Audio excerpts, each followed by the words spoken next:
My name is Jake, and for the past 5 years, I've been a park ranger at Yellowstone National Park. It's a dream job, honestly. Waking up every morning to the crisp mountain air, the scent of pine and damp earth, and the panoramic views of geysers steaming against the backdrop of towering pines, it never gets old. I grew up in a cramped suburban town in New Jersey. Concrete and noise my constant companions. Yellowstone was an escape I only dreamed of in nature documentaries, a world away from the suffocating predictability of my upbringing. So, when I landed this ranger gig, it felt like I'd won the lottery. My days are usually pretty routine, which is part of the charm. I patrol my assigned sector, a sprawling expanse of wilderness in the park's southern region, checking trail markers, ensuring visitors are sticking to designated paths, educating them about the park's delicate ecosystem, and occasionally rescuing some city slicker who thought hiking boots were optional. There's a quiet satisfaction in it, a sense of purpose in being a guardian of this wild, untamed place. The solitude is another perk. Out here, miles from the nearest town, the only sounds are the rustling of leaves, the calls of birds, and the whisper of the wind through the trees. It's peaceful in a way that city folks probably can't even fathom. Of course, solitude can breed its own kind of unease, especially when the sun dips below the horizon and the shadows lengthen, twisting familiar shapes into something else. I live in a small, rustic cabin nestled deep within my sector. It's basic, a single room with a wood-burning stove, a cot, a small kitchenette, and thankfully, running water and electricity. Cell service is spotty at best, non-existent most of the time, which is fine by me. Disconnecting is part of the job description, and frankly, part of the appeal. My only real company out here is the wildlife, and for the most part, they're good neighbors. Deer graze peacefully in the meadows, elk boogle in the distance during mating season, and the occasional bear lumbering through is usually more interested in berries than bothering me. Usually. Lately, though, things have felt off. Subtle shifts at first, barely perceptible, like a change in the air pressure before a storm. It started about a month ago with the animals. They've been acting skittish, more so than usual. Deer, normally placid and used to human presence, bolt at the slightest sound. Birds scatter from the trees as I approach, their calls sharp and frantic. Even the elk, usually bold and unafraid, seem to keep a wider berth. It's not just their skittishness, it's fear. A palpable, primal fear that hangs in the air, thick and unsettling. I've seen animals scared before during wildfires or when predators are nearby. But this is different. This is a deeper, more instinctive terror, like they're sensing something unnatural. Then there are the sounds. At first, I dismissed them as my imagination playing tricks on me, the solitude getting to my head. But they've become more frequent, more distinct. Whispers on the wind, too low to make out words, but undeniably there, rustling in the underbrush that's too heavy to be a rabbit or a squirrel, too deliberate to be the wind. And sometimes, late at night, when the cabin is dark and the only light comes from the moon filtering through the trees, I hear howls. Not coyote howls, not wolf howls either, something else. Deeper, more guttural, with a chilling resonance that vibrates in my bones. They start far off, faint and distant, but they seem to get closer, circling the cabin, their mournful cries echoing through the silent woods. By the time they fade away, leaving an unnerving quiet in their wake, sleep is usually a distant prospect. I tried to rationalize it, of course. Maybe it's a mountain lion venturing closer to my cabin than usual. Maybe it's just the wind playing tricks with the trees, creating phantom whispers. Maybe the animals are just reacting to some weather pattern I'm not aware of. Ranger training drills you to be logical, to find explanations in the natural world. But the feeling in the pit of my stomach, the prickling unease on the back of my neck, that's harder to dismiss. The other day, I was patrolling a rarely used trail, one that winds deep into a particularly dense section of forest. It's a beautiful trail, usually teeming with wildlife, but that day, it was eerily silent, not even birdsong, just silence. Heavy, oppressive silence that pressed in on me from all sides. The air felt stagnant, thick, like it was holding its breath. I pushed on, telling myself I was being ridiculous, that it was just a quiet day in the woods, but the feeling of being watched grew stronger with every step. It wasn't the usual awareness of being in wild country, the cautious alertness you develop as a ranger. This was different. This was the feeling of being hunted. I stopped at a small clearing, intending to take a break, eat my lunch. As I reached for my water bottle, I saw it. At the edge of the trees, just inside the shadows, something moved. It was fleeting, a flicker of movement at the periphery of my vision, but it was enough. I froze, my heart hammering against my ribs, every nerve in my body screaming at me to run. I strained my eyes, trying to pierce the gloom beneath the trees. Nothing, just shadows and tangled undergrowth. Hello. I called out, my voice sounding weak and thin in the oppressive silence. Only the echo of my own voice answered. I told myself it was a deer, or maybe a bear, moving deeper into the woods. But I couldn't shake the feeling that it was something else. Something that had been watching me unseen, unheard, until that brief, unsettling glimpse. Something that didn't belong in the natural world. I finished my patrol quickly after that, my unease growing with every step back towards the trailhead. I practically ran the last mile, desperate to get back to the relative safety of my cabin. As I locked the door behind me, bolting it shut for good measure, I couldn't shake the feeling that I was being followed, that whatever had been watching me in the woods was still out there, lurking in the shadows, waiting. That night, the howl started earlier than usual, just as the last rays of sunlight faded from the sky. They were closer too, much closer.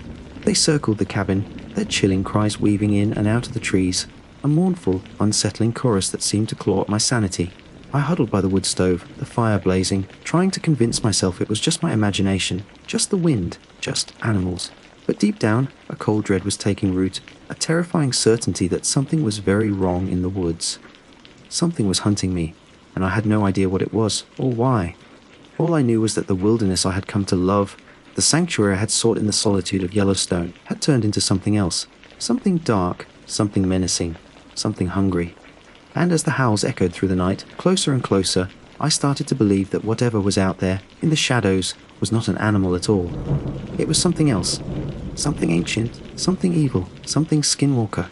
The word skinwalker hung in my mind, heavy and cold as a stone. I'd heard the whispers, of course. Every ranger who's spent any time in the backcountry around here has. Native American legends, Navajo stories mostly, about shape-shifting witches, malevolent spirits that could take on animal forms. Superstition, folklore, campfire tales to spook the tourists. That's what I'd always told myself. Rational, logical Jake, the Jersey boy who believed in science and reason, not ancient myths. But as the howls echoed outside my cabin, something in me shifted. The fear wasn't just unease anymore, it was a primal terror, a deep-seated instinct screaming that I was in danger, real danger, from something beyond explanation. Skinwalker. The word resonated with the dread I felt, fitting the unnatural fear of the animals, the whispers on the wind, the chilling howls that weren't animal and weren't human. I spent a restless night huddled by the dying embers of the stove, every creak of the cabin, every rustle of leaves outside, sending shivers down my spine. Sleep was impossible. My mind raced, trying to grasp at any rational explanation, but the evidence kept pointing back to the irrational, the impossible. Skinwalkers. Dawn finally broke, painting the eastern sky in pale hues of grey and pink. The howls had ceased sometime before sunrise, leaving an unnatural silence in their wake. But the feeling of being watched lingered, heavy and oppressive, like a physical weight on my chest. I felt exposed, vulnerable, even inside the supposed safety of my cabin. I forced myself to go through my morning routine, a desperate attempt to cling to normalcy in the face of mounting dread. Coffee, lukewarm and bitter, tasted like ash in my mouth. Oatmeal, usually a comfort, sat like lead in my stomach. Every sound outside, the chirp of a bird, the snap of a twig made me jump, my hand instinctively reaching for the bear spray I kept strapped to my belt. I knew I couldn't stay cooped up in the cabin. Hiding wouldn't solve anything. Rangers don't hide. We patrol, we protect, we face whatever the wilderness throws at us, even this. Whatever. This was Skinwalker or mountain lion or my own fracturing sanity. I had to face it. I geared up, checking my radio, compass, first aid kit, and the reassuring weight of my sidearm. It felt inadequate, laughably so, against the unseen, unknown threat that stalked the woods. But it was something. It was all I had. Stepping outside the cabin felt like stepping into a different world. The air was heavy, still, devoid of birdsong. The forest, usually vibrant with life, was muted, hushed as if holding its breath. The silence was thick, almost tangible, pressing in on me from all sides. It was the silence of anticipation, the silence before a predator strikes. I started my patrol, sticking to established trails at first, trying to convince myself that routine would somehow dispel the growing unease. But every shadow seemed to writhe, every tree trunk seemed to watch, every gust of wind seemed to carry whispers. The feeling of being hunted was stronger than ever, a cold certainty that I was being tracked, studied, by unseen eyes. As I walked, I scanned the woods, my senses on high alert. I looked for tracks, for broken branches, for any sign that something had passed this way. But there was nothing. Just the undisturbed stillness of the forest floor, the unnerving silence of the woods. It was as if whatever was out there moved without sound, without trace, like a ghost. Then I saw it, a flicker of movement at the edge of the trail just ahead. My heart leaped into my throat. I froze, my hand instinctively going to my sidearm, my thumb flicking off the safety. I squinted, straining my eyes, trying to make out what it was. It was a deer. A large buck, standing motionless at the edge of the trees, its head raised, its nostrils flared, its eyes wide and wild with terror. It was staring into the woods, its body rigid with fear, as if transfixed by something unseen. It didn't even seem to notice me, its terror so absolute it blotted out everything else. I watched it for a long moment, my own fear mirroring its own. Something was terrifying this animal, something beyond normal predator fear, something unnatural. And then, as suddenly as it had appeared, the buck bolted. It leaped into the undergrowth, crashing through the trees, its panicked flight breaking the oppressive silence. But as it ran, I saw something else. A fleeting glimpse at the edge of the trees where the buck had been standing. A shape shifting in the shadows. Tall, gaunt, vaguely humanoid, but wrong. Distorted, like something trying to mimic a human form, but failing grotesquely. It was there for only a heartbeat, a fleeting impression in the gloom. And then it was gone, swallowed by the shadows. I stood there, frozen, my breath catching in my throat, my heart hammering against my ribs. I wasn't imagining things. I had seen something. Something impossible. Something that shouldn't exist. Something that fit the whispers, the legends, the dread. Skinwalker. My ranger training kicked in, a cold, detached professionalism overriding the rising panic. I had to get a better look. I had to confirm what I had seen, or convince myself it was just a trick of the light, a hallucination brought on by stress and isolation. I had to know. Slowly, cautiously, I moved towards the edge of the trees, my sidearm raised, my senses straining. The silence was even more oppressive here, under the dense canopy, the shadows deeper, darker. The air felt colder, heavier, charged with an unseen presence. I peered into the gloom, my eyes scanning the undergrowth, searching for any sign of movement, any trace of what I had seen. Nothing, just shadows and tangled vegetation. But the feeling of being watched was overwhelming now, a palpable pressure on my skin, a cold dread seeping into my bones. Then I heard it, a sound so faint, so subtle, I almost missed it. A rustling in the leaves, just ahead, deeper in the woods. Too deliberate to be the wind, too heavy to be a small animal. Something was moving in the shadows, something was watching me. I raised my sidearm, my finger tightening on the trigger, my voice trembling slightly as I called out. Who's there? Show yourself! Park Ranger! Identify yourself! Silence! Only the rustling of leaves, closer now, circling around me, unseen in the shadows. The feeling of being hunted intensified, a cold certainty that I was no longer the observer, the guardian. I was the prey. I'm armed! I shouted, my voice cracking with fear. Stay back! I don't want to hurt you! A pathetic bluff, and I knew it. Against whatever was out there, a sidearm felt like a child's toy. The rustling stopped. The silence returned, heavier, more oppressive than ever. I stood there, frozen, my heart pounding, every muscle in my body tense, waiting for something to emerge from the shadows, waiting for the hunt to begin. And then it spoke, not in words, not in any language I recognized, but a sound, a voice, nonetheless, a low, guttural growl that seemed to resonate not in my ears, but directly in my skull. A sound that vibrated with ancient malice, with predatory hunger, with something utterly, terrifyingly inhuman. The growl echoed through the silent woods, and then it shifted, morphed, twisted into something else, something familiar. A voice, my voice, whispering my name, Jakey. The whisper slithered through the trees, soft, sibilant, laced with a chilling mockery. Jakey, we're watching you. My blood ran cold. My own name, whispered in my own voice, but twisted, distorted, corrupted into something monstrous. It was a violation, an invasion, a chilling intimacy that sent a wave of nausea through me. Who are you? I croaked, my voice barely a whisper. What do you want? The whisper chuckled, a low, rasping sound like dry leaves skittering across stone. We want what you are. The voice slithered closer, the rustling of leaves circling me, tightening the news of fear. We want to wear your skin. The words hung in the air, chilling, grotesque, utterly terrifying. Skinwalker. I breathed, the word escaping my lips unbidden, a horrified realization. The whisper chuckled again, closer now, right at the edge of the trees. Clever Ranger, it hissed. You know our name. Now you will know our hunger. And then the shadows moved, not a flicker, not a fleeting glimpse, but a deliberate, purposeful movement. A shape solidifying in the gloom, stepping out from behind the trees. Tall, gaunt humanoid, but impossibly wrong. Its limbs were too long, too thin, its joints bent at unnatural angles. Its skin was stretched taut over sharp bones, pale and grey in the dim light. And its face, I couldn't describe its face. It was vaguely human, but twisted, distorted, like a grotesque caricature. Its eyes were too large, too wide, burning with a cold, predatory light. Its mouth was a lipless gash, filled with rows of needle, sharp teeth. and as it stepped into the clearing, I saw fur. Patches of coarse, matted fur sprouting from its skin, around its shoulders, down its back on its elongated limbs. It was shifting, changing, even as I watched. The human form struggling to contain something animalistic, something ancient and wild. It was a skinwalker, and it was hunting me. My breath hitched in my throat, a strangled gasp of terror. The creature standing before me was ripped straight from nightmare fuel. Skinwalker. The word echoed in my mind, no longer a campfire story, but a horrifying reality. It stood there, gaunt and grotesque, its unnatural eyes fixed on me, burning with predatory hunger. The whisper, my whisper, slithered through the air again, laced with chilling amusement. Ready to play ranger. Play. This wasn't a game. This was a hunt, and I was the prey. My ranger training screamed at me, assess the threat, find an escape route, fight if necessary. But my mind was reeling, logic and reason crumbling under the weight of the impossible creature before me. This wasn't a bear, or a mountain lion, or any animal I understood. This was something else, something ancient, something evil.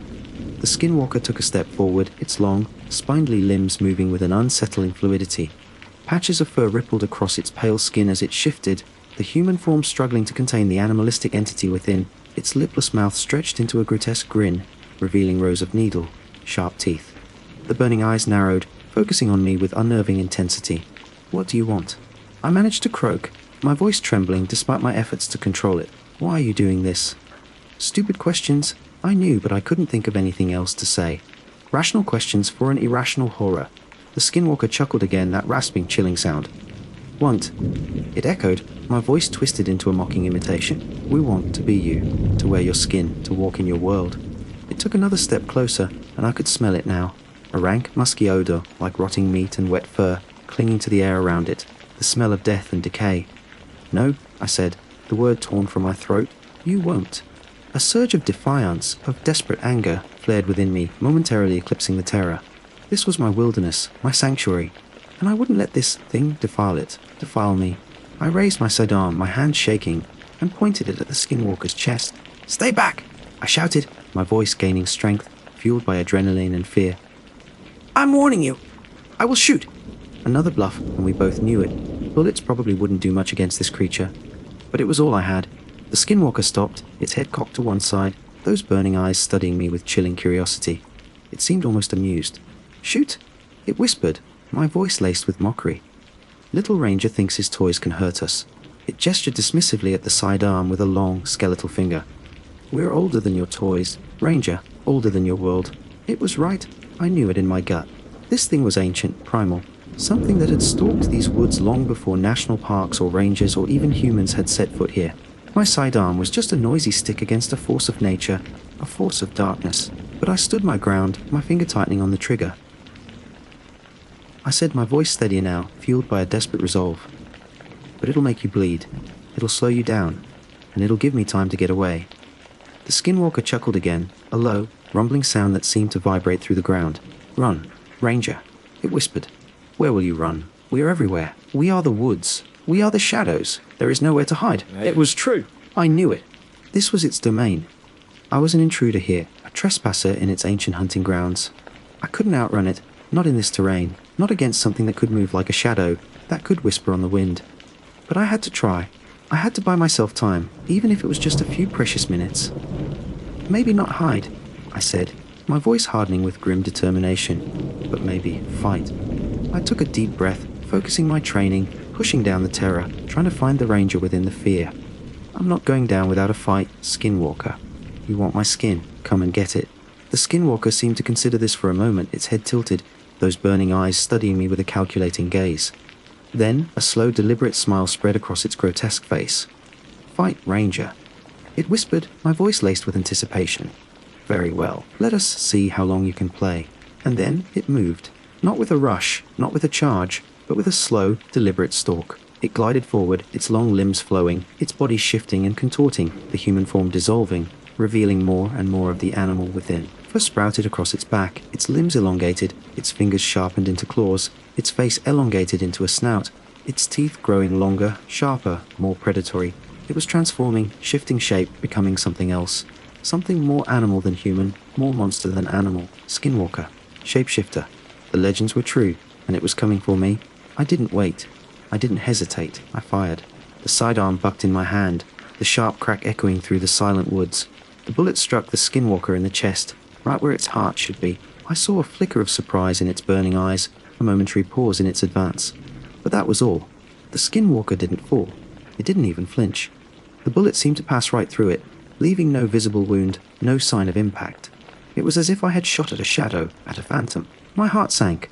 Hopelessness washed over me, cold and suffocating. My weapons were useless. My training was meaningless. Against this, I was nothing. But I couldn't give up. Not yet, not ever. Rangers don't give up. We protect, we survive, we fight. Even against the impossible.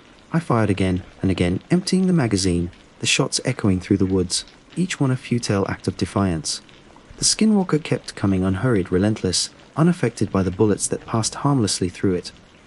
As it closed the distance, I dropped the useless sidearm, my hand instinctively reaching for the bear spray strapped to my belt. Bear spray, pepper spray, chemical irritant, would it work? Against a skinwalker? Probably not. But it was something. It was all I had left. The skinwalker was almost upon me now, its grotesque form looming, its burning eyes inches from my own. The rank, musky stench of it filled my nostrils, choking me. Its leafless mouth opened, revealing rows of needle, sharp teeth, ready to tear, to devour. The whisper slithered through the air, right beside my ear, chillingly intimate. Time to shed your skin, Ranger. I didn't hesitate. I didn't think. I just reacted. I ripped the bear spray from my belt, aimed it at the skinwalker's face, and emptied the canister. A cloud of fiery orange erupted, engulfing the creature's head, saturating the air with burning chemicals. The skinwalker recoiled, its burning eyes widening in surprise, then narrowing in pain. It recoiled, stumbled back, its guttural growl turning into a hiss of agony. It clawed at its face, its unnatural form contorting, writhing in apparent pain. It was working. The bear spray was working, against the skinwalker. Impossible. But it was happening. A surge of hope, fragile but fierce, flared within me. Maybe, just maybe, I had a chance. The skinwalker staggered back, blinded and incapacitated by the pepper spray. This was my chance. My only chance. I didn't hesitate. I turned and ran. Ran as fast as I could, back the way I had come, back towards the trail, back towards safety. I didn't know. But I had to run. I had to escape, to survive. I ran blindly, crashing through the undergrowth, stumbling over roots and rocks, branches whipping at my face, my lungs burning, my heart pounding, adrenaline coursing through my veins. Behind me, I could hear the skinwalker thrashing, hissing, its pain-filled cries echoing through the woods. But it was still there. I could feel it. Its presence, its hunger, its relentless pursuit. It was still hunting me, even blinded, even in pain. It was still coming. I ran and ran, pushing myself to the limit, ignoring the pain, ignoring the fear, focusing only on escape. I had to get away. I had to survive. I had to outrun the skinwalker. But deep down, a cold dread lingered. There was nowhere to run. Nowhere to hide. It was the woods. It was the shadows. It was everywhere. And it was hunting me. And I knew with chilling certainty that the hunt was far from over. It had just begun. I didn't know where I was running to, only that I was running away, away from the skinwalker, away from the terror, away from the chilling whisper of my own voice turned monstrous. The woods blurred around me, a chaotic rush of trees and shadows, the ground uneven beneath my boots, threatening to trip me with every stride. My lungs burned, my legs ached, my side throbbed, where I must have bruised it falling. But I didn't stop, couldn't stop. The primal fear driving me was stronger than pain, stronger than exhaustion. Behind me, the sounds of the skinwalkers thrashing and hissing faded, replaced by a new sound. Footsteps. Light, almost silent footsteps, but undeniably there, keeping pace with me, matching my rhythm. It was still coming. The bear spray had slowed it down, maybe, but it hadn't stopped it. Skinwalkers, I realized with a fresh wave of despair, weren't deterred by pepper spray. Of course not. Why would they be? They were creatures of legend, of nightmare, not susceptible to mundane irritants. The footsteps behind me grew closer, faster, mirroring my own desperate pace. It was gaining on me. I risked a glance over my shoulder, a foolish, terrifying mistake. Through the trees, I saw it. A fleeting glimpse of a gaunt, pale shape, moving with impossible speed, weaving through the undergrowth as if it were nothing, closing the distance with terrifying ease. The orange haze of the bear spray still clung to its head, but it seemed to have little effect now. Its burning eyes were fixed on me, unwavering, hungry. I stumbled, nearly fell, caught myself just in time. My ankle twisted, a sharp pain shooting up my leg, but I pushed through it, ignoring the agony, forcing myself to run faster, harder. It wasn't enough. The footsteps behind me were relentless, gaining ground with every stride. I could hear its breathing now, ragged, rasping breaths, like a predator savoring the chase. Panic clawed at my throat, choking me, blurring my vision. I was losing. It was going to catch me. And then what? What did skinwalkers do to their prey? The whispers of "wearing my skin" echoed in my mind, grotesque, terrifying. I didn't want to know. I didn't want to find out. Desperation fueled a surge of adrenaline. I veered off the trail, plunging deeper into the woods, hoping to lose it in the denser undergrowth, to break its line of sight, to buy myself just a few more precious seconds. Foolish hope. Skinwalkers didn't rely on sight. They could smell fear, they could sense prey. They were creatures of the shadows, at home in the darkness. The trees grew thicker, the undergrowth denser, the shadows deeper. The forest closed in around me, suffocating, oppressive, the silence broken only by my ragged breathing and the relentless footsteps behind me. I was lost now, truly lost, swallowed by the wilderness, hunted by a nightmare. Ahead, I saw a flicker of movement. Not the skinwalker this time, but something else. A flash of white against the dark trees. A deer. Standing motionless, its head raised, its nostrils flared, its eyes wide with terror, just like the buck I had seen earlier. It was staring into the woods, transfixed by something unseen, its body rigid with fear. And then I understood it wasn't just hunting me, it was herding me, using the animals, using their fear to drive me deeper into its territory, to cut off my escape, to corner me. Skinwalkers were intelligent, cunning, predators beyond human comprehension. The deer bolted, just like before, crashing through the undergrowth, its panicked flight echoing through the silent woods. And as it ran, I saw it again. The skinwalker, a fleeting glimpse through the trees, moving with impossible speed, cutting off the deer's escape route, herding it, and me, deeper into the woods. It was playing with me, toying with me, enjoying the hunt. The realization sent a fresh wave of despair crashing over me. I was just a plaything to this creature, a mouse in its paws, a doomed ranger in its ancient hunting grounds. I stumbled again, this time falling, sprawling onto the damp earth. The air knocked from my lungs. Pain shot up my ankle, sharp and searing. I lay there for a moment, gasping for breath, my body trembling, exhaustion and despair threatening to overwhelm me. Behind me, the footsteps stopped. The silence returned, heavy, oppressive, suffocating. But it was a different silence now. Not the silence of anticipation, but the silence of triumph. The silence of a predator closing in for the kill. Slowly, agonizingly, I pushed myself up, my ankle screaming in protest. I knew I couldn't run anymore. Not effectively. My leg was gone useless. I was trapped, cornered. The hunt was over, and the skinwalker had won. I turned to face it, my heart pounding, my breath ragged, my body trembling, but my eyes fixed, defiant. If I was going to die, I would face it. I would look into the eyes of the nightmare that hunted me, and I would not flinch. It emerged from the trees, slowly, deliberately, savoring the moment. Its grotesque form was even more animalistic now, the transformation almost complete. Coarse fur covered its body, its limbs were elongated and clawed, its face a snarling wolf-like snout, its teeth long and sharp and dripping with saliva. Only the burning eyes remained unchanged, still chillingly intelligent, still fixed on me with predatory hunger. It stood there, looming over me, a creature of nightmare-made flesh, the embodiment of ancient evil. The whisper slithered through the air, triumphant, gloating. "Now, Ranger," it hissed, my voice twisted into a monstrous parody. "It is time to become one of us." It lunged. A blur of motion, a rush of rank, musky stench, a flash of teeth and claws. I closed my eyes, bracing for the impact, for the pain, for the end. But it didn't come. Instead, there was a sound. A different sound. A sharp, cracking sound, like dry branches snapping, but louder, sharper, closer. And then a roar. Not the skinwalker's chilling howl, but a different roar. Deeper, more primal, more animalistic. A roar of rage, of challenge, of territorial fury. I opened my eyes. The skinwalker was gone. Or rather, it had been thrown back, slammed against a tree trunk with brutal force. It lay there, momentarily stunned, its grotesque form twitching, its burning eyes wide with surprise, then fear.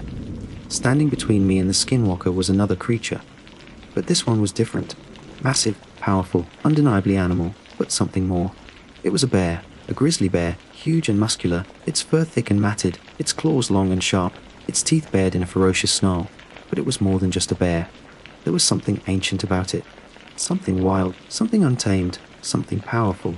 It was facing the skinwalker, its massive body tense, its eyes blazing with primal fury, its roar echoing through the woods, challenging the nightmare creature that dared to trespass on its territory. It was a guardian, a protector, a force of nature, rising to defend its domain. The skinwalker scrambled back, away from the bear, its fear palpable now. It hissed, snarled, its bravado gone, replaced by a primal terror of its own. It knew it was outmatched. It knew it was out of its depth. This was not prey. This was a predator even it feared. The bear roared again, a deafening bellow that shook the trees, and the skinwalker turned and fled. It vanished into the shadows, melting back into the woods. its grotesque form swallowed by the darkness, its chilling whispers silenced by the bear's furious roar. The bear watched it go, its massive body still tense, its eyes scanning the woods, ensuring the threat was gone. Then, slowly, deliberately, it turned towards me. My heart leaped into my throat again, fear warring with a strange sense of gratitude, protection. This was still a grizzly bear, a wild animal, unpredictable, dangerous, but it had saved me, it had defended me. From the skinwalker, it approached slowly, cautiously, its massive head lowered, its eyes studying me, no longer burning with fury, but curious. Concerned, impossible. It was a bear. It didn't feel concern, did it? It stopped a few feet away, looming over me, its sheer size intimidating, or inspiring. It sniffed the air, its nostrils flaring, its gaze fixed on me.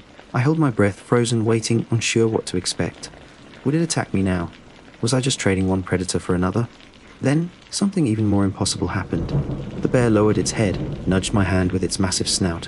A gentle nudge, almost reassuring. And then it spoke. Not in words, not in human language, but in my mind. A voice, deep, resonant, ancient, filled with power and wisdom. "You are safe now, Ranger," it said, the voice echoing in my thoughts, calming, soothing, impossibly real. "The shadows are gone. For now." I stared at the bear, speechless, stunned, my mind reeling. A talking bear. Telepathy. Magic. What was happening? What was this place? What was this wilderness? The bear nudged my hand again, then turned and looked back the way I had come, towards the trail, towards my cabin. "Go now, Ranger," it said, the voice in my mind firm but gentle. "Leave this place. It is not safe for you here. Not anymore." It was right. I knew it. Yellowstone, my sanctuary, my dream job, had turned into a nightmare.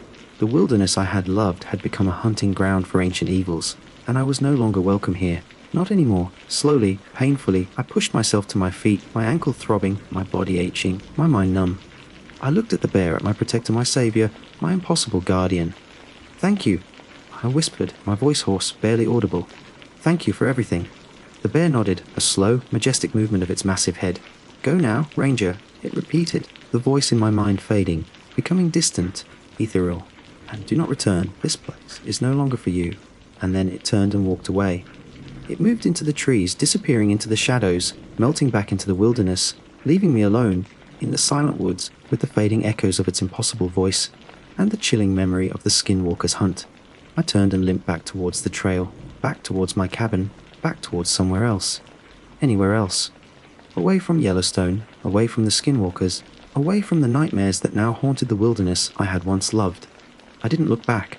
I didn't dare to. I just walked, one painful step after another, leaving the shadows behind, leaving the ancient evils to their hunting grounds, leaving the wilderness to its secrets, leaving Yellowstone behind forever.